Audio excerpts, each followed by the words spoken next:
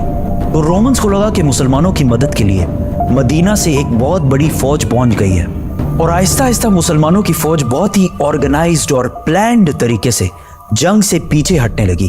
ایسا لگ رہا تھا کہ مسلمان چاہتے ہیں کہ رومنز ان کا پیچھا کریں اور وہ ان کو ٹریپ کر دیں۔ رومنز نے سوچا کہ مسلمان ہمارے ساتھ بہت بڑی گیم کھیل رہے ہیں، یہ چاہتے ہیں کہ ہم ان کا پیچھا کریں اور یہ اوپن ڈیزرٹ میں اپنی بڑی فوج کے ساتھ ہمیں ختم کر دیں۔ تو رومنز نے یہ سب دیکھ کر مسلمانوں کا پیچھا نہیں کیا، اور مسلمانوں کی فوج آہستہ آہستہ وہاں سے پیچھے ہٹ کر مدینہ پہنچ گئی، اور مسلمانوں کی فوج کو رومنز کے مقابلے میں بہت کم نقصان ہوا۔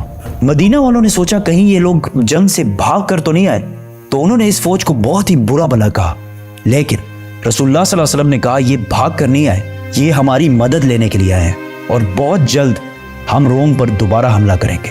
یہ جنگ تو رومنز اور مسلمانوں کے درمیان تھی، لیکن پورا عرب اس لڑائی کو بہت غور سے دیکھ رہا تھا، کیونکہ پہلی بار عرب نے مائٹی رومن ایمپائر کی طاقت کو چیلنج کیا تھا۔ تو جب انہوں نے دیکھا کہ 2 لاکھ فوج سے لڑنے کے لیے صرف 3000 لوگ گئے اور ٹھیک ٹھاک واپس بھی آ گئے، تو یہ عرب کی تاریخ میں بہت ہی امپاسبل کام ہوا تھا، جس سے باقی عرب کے دلوں میں مسلمانوں کے لیے بہت عزت پیدا ہوئی، اور عرب کے وہ قبیلے جو ہر جنگ میں خندق، بدر، احد میں مسلمانوں کے ہمیشہ خلاف ہوتے تھے، جنگ متا کے بعد اسلام کی طرف آنے لگے، اور مدینہ کی یہ چھوٹی سی ریاست آہستہ آہستہ ہر طرف پھیلنے لگی۔ مکہ کو فتح کرنے کے بعد مسلمان عرب کے سب سے طاقتور فورس بن گئے، لیکن عرب کے 2 بڑے قبیلے بنو حوازین اور بنو ثقیف نے مسلمانوں کو پورے عرب پر حکمرانی سے روکنے کے لیے مسلمانوں سے جنگ کرنے کا اعلان کر دیا۔ یہ بنو ثقیف پتہ ہے کون سا قبیلہ ہے؟ یہ طائف کا وہی قبیلہ ہے جس نے کچھ سال پہلے جب رسول اللہ صلی اللہ علیہ وسلم انہیں اسلام کی دعوت دینے کے لیے گئے تو انہوں نے رسول اللہ صلی اللہ علیہ وسلم کو کمزور سمجھ کر ان کا بہت مذاق اڑایا اور اتنے پتھر مارے کہ رسول اللہ صلی اللہ علیہ وسلم کے جسم کو خون سے لال کر دیا، لیکن پھر بھی رسول اللہ صلی اللہ علیہ وسلم نے ان سب کو معاف کر دیا تھا۔ اور اس کے کچھ ہی سال بعد مکہ کو فتح کرنے کے بعد اب حالات بالکل بدل چکے تھے، اور رسول اللہ صلی اللہ علیہ وسلم پورے عرب سے 12,000 لوگوں کی فوج لے کر طائف کی طرف روانہ ہوئے۔ طائف کے لوگ اپنا شہر چھوڑ کر مسلمانوں سے لڑنے کے لیے حنین کی وادی میں جمع ہوئے۔ حنین مکہ اور طائف کے بیچ میں ایک علاقہ ہے جو 2 بڑے پہاڑوں کے درمیان میں واقع ہے۔ طائف کے لیڈر نے اپنی ساری فوج حنین کے وادی میں جمع کر لی اور ان سب کو آرڈر دیا کہ ساری فوج اپنے بچوں اور عورتوں کو بھی ساتھ لے کر آئیں گے تاکہ اس کی فوج جنگ چھوڑ کر بھاگ نہ جائے اور فل دلیری اور ڈیڈیکیشن کے ساتھ لڑے۔ مکہ کو فتح کرنے کے صرف 14 دن بعد رسول اللہ صلی اللہ علیہ وسلم 12,000 لوگوں کی فوج لے کر حنین کی طرف روانہ ہوئے۔ یہ فوج بدر اور احد کی طرح صرف سٹرونگ اور مضبوط ایمان والے صحابہ کی نہیں تھی، بلکہ اس میں بہت سارے نئے صحابہ بھی تھے جو اس جنگ سے کچھ ہی عرصہ پہلے مسلمان ہوئے تھے۔ تو انہیں مسلمانوں کی سٹرگلز جو انہوں نے بدر، احد اور خندق میں کی تھی اتنا پتہ نہیں تھا۔ تو انہوں نے رسول اللہ صلی اللہ علیہ وسلم سے ایک عجیب ڈیمانڈ کی کہ ہمیں ایک ایسا درخت اور ایک ایسا پیڑ بنا کر دیں جو بہت بڑا ہو اور اس کے نیچے بہت شیڈ ہو، مطلب آپ تو نبی ہیں، اب تو کچھ بھی کر سکتے۔ تو رسول اللہ صلی اللہ علیہ وسلم نے انہیں کہا کہ اب تم مجھ سے وہی ڈیمانڈز کر رہے ہو جو بنی اسرائیل نے موسیٰ علیہ السلام سے کی تھی، یقیناً تم لوگ انتہائی جاہل ہو۔ پھر کچھ اور نئے مسلمان کہنے لگے کہ ہمارے نمبرز تو بہت زیادہ ہیں، 12,000 ہیں، ہم تو آرام سے جنگ جیت جائیں، جس پر رسول اللہ صلی اللہ علیہ وسلم کو بہت غصہ آیا کیونکہ یہ نئے مسلمان اللہ سے زیادہ اپنے نمبرز پر یقین کرنے لگے تھے۔ مسلمان حنین کے 2 پہاڑوں کے درمیان صبح ہونے سے کچھ ہی دیر پہلے